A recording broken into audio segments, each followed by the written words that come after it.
And we're going to break down composition into 5 more elements, and that's going to be called pattern, which, we have patterns all around us, as you can see in the world we live in.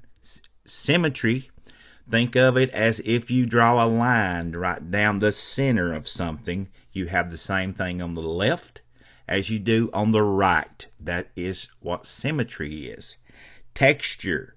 We've all seen different textures, and this will help your photographs appear more three-dimensional if you can include some different types of textures in your photographs.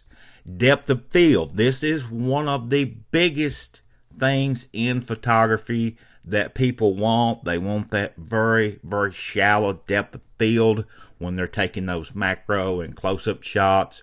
What am I referring to? I'm talking about where the object you're focused on is very, very clear and everything in the background is blurred out. That's called a depth of field, and it's also referred to as the DOF. So keep that in mind as we go along. That will be the acronym we will use for that. And the depth of field allows you to isolate a particular object in an image, and that way you can train the eye to go exactly where you want it to go in a photograph. Lines can draw your eyes to key focal points also, so keep that in mind.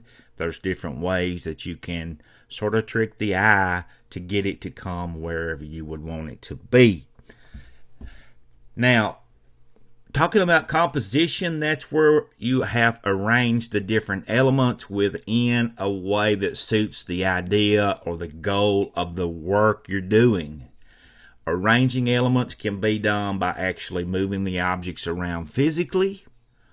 A good example for this case would be thinking about a portrait or a still life photograph. These are a couple of examples we've already discussed. And this is how photographers guide your eyes toward the most important parts of their work that they want you to notice in a particular image.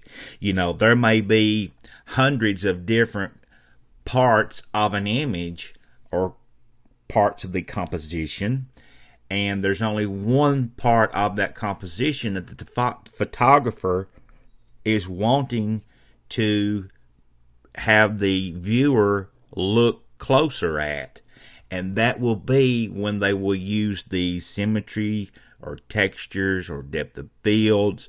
There's many different ways that you can things you can use, and what the iPhone usually, what we have to fall on to do this with our iPhone is different applications, and we're going to discuss some very, very helpful applications, and I'm going to show you some of the benefits of using those applications.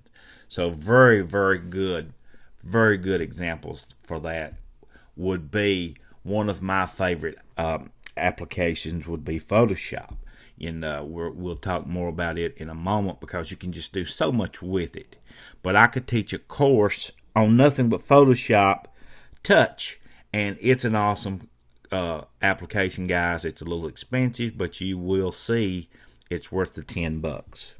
So let's go ahead and get started discussing some of these different aspects in the different applications that we will be looking at.